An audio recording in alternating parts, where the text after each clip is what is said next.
प्यारे छात्र छात्राओं नमस्कार। आलोक एकेडमी की चैनल पे आप सभी का स्वागत है। आज मैं जीवन परिचय के क्रम में जयशंकर प्रसाद जी को लेके आया हूँ। आज उनके जीवन परिचय और साहित्यिक परिचय के बारे में हम लोग जानेंगे। बोर्ड की परीक्षा में किस प्रकार से जीवन परिचय लिखा जाता है मैंने पहले से लिख के आपके सामने प्रस्तुत किया हूँ। आप इसे नोट कर लेंगे, समझेंगे और याद कर लेंगे। चलिए शुरू करते हैं जयशंकर प्रसाद का जीवन परिचय। जयशंकर प्रसाद का जन्म काशी के प्रसिद्ध वैश्य परिवार में 30 जनवरी सन 1889 ईस्वी को हुआ था। वैश्य परिवार था उनका, याद रखेंगे, 30 जनवरी 1889 ईस्वी को हुआ था। इनका परिवार सुघनी साहू, ये भी याद रखेंगे कि इनका परिवार जो था सुघनी साहू के नाम से प्रसिद्ध था। सुघनी साहू के नाम से प्रसिद्ध था। इनके पिता देवी प्रसाद साहित्य प्रेमी थे। इनके पिताजी का नाम देवी प्रसाद साहित्य प्रेमी थे। जयशंकर प्रसाद ने 9 वर्ष की आयु में ही एक कविता की रचना की। देखिए कितनी कम उम्र में इन्होंने कविता का रचना किया था। तो जयशंकर प्रसाद जी ने 9 वर्ष की आयु में ही एक कविता की रचना की, जिसे पढ़कर उनके पिता ने इन्हें महान कवि बनने का आशीर्वाद दिया। कुछ समय बाद इनके माता पिता की मृत्यु हो जाने के कारण बड़े भाई श्री शंभुनाथ जी ने इनकी शिक्षा दीक्षा की व्यवस्था की। यानी बड़े भाई का नाम शंभुनाथ जी था, याद रखेंगे।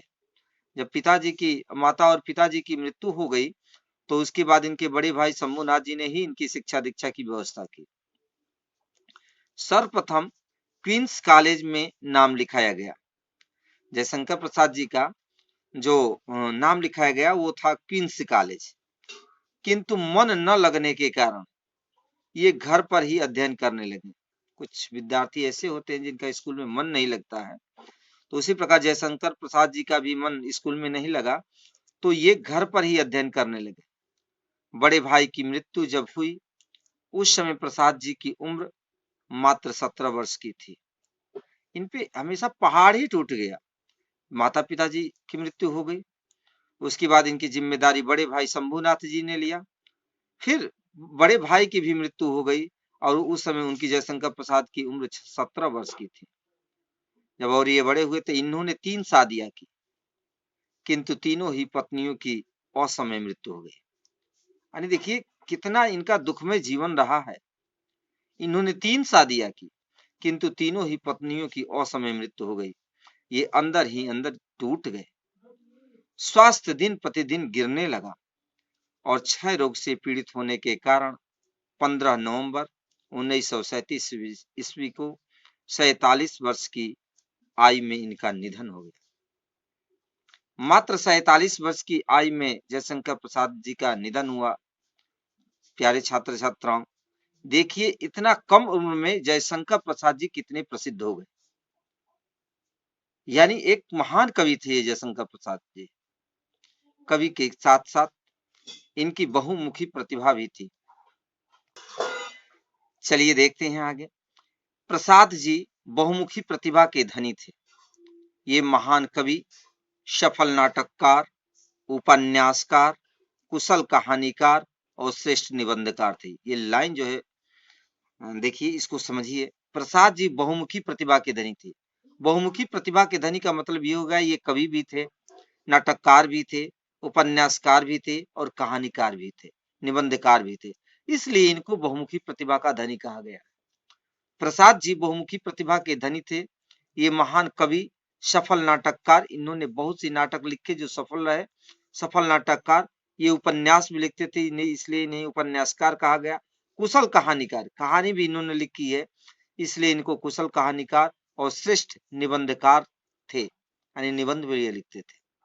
इनकी कृतियां, चूंकि बोर्ड की परीक्षा में सिर्फ एक कृति लिखने को आती है, लेकिन मैंने यहाँ पर कई कृतियां इनकी रचनाएं को लिख दिया है, जिससे आप इन्हें याद कर लेंगे तो भविष्य में जो भी एक दिवसीय परीक्षा होती है उसमें आपको ये प्रश्न देखने को जरूर मिल जाए।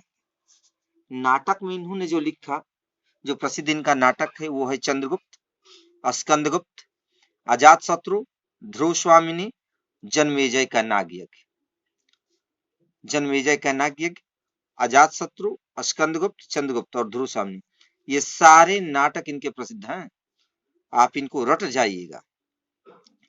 कहानी संग्रह में अगर आते हैं, देखते हैं तो छाया, इंद्रजाल, आकाशदीप, आधी। छाया, इंद्रजाल, आकाशदीप एवं आधी, इनकी ये कहानी संग्रह है। काव्य में कामायनी, महाकाव्य, ये महाकाव्य कहा जाता है कामायनी को। झरना, लहर और आंसू, इन काव्यों में सबसे प्रसिद्ध कौन है? तो ये है कामायनी, ये महाकाव्य है। दोस्तों, मुझे ये बताते हुए बड़ी खुशी हो रही है कि मैं जब क्लास 9th में था, उस समय हमारे विद्यालय में एक प्रतियोगिता हुई थी, वाद विवाद प्रतियोगिता। उस समय मुझे कामायनी के बारे में नहीं मालूम था, लेकिन मालूम कब हुआ, जब उस वाद विवाद प्रतियोगिता में मैं प्रथम स्थान आया, और प्रथम स्थान आया तो मुझे कामायनी पुस्तक की पुरस्कार स्वरूप भेंट की गई थी। मुझे अच्छा लगा और तभी से कामायनी पुस्तक से मुझे प्रेम हो गया, जयशंकर प्रसाद जी से मुझे प्रेम हो गया। मैं इसलिए बात को शेयर कर रहा हूँ कि ये पुस्तकें उस समय मेरे लिए कुछ नहीं थी, लेकिन जब बड़े होकर के मैंने इनको पढ़ा, तब जाके मैं समझ पाया कि वास्तव में जयशंकर प्रसाद को क्यों बहुमुखी प्रतिभा का धनी कहा जाता है। दोस्तों, इसे नोट कर लेंगे, समझेंगे और याद कर लेंगे। अगर हमारा वीडियो ये अच्छा लगा तो इसे शेयर करेंगे, अपने दोस्तों को भी बताएंगे, जिससे वो भी अपनी यूपी की बोर्ड की परीक्षा में सर्वोच्च अंक प्राप्त कर सकें। लेते हैं विदा, बहुत बहुत धन्यवाद।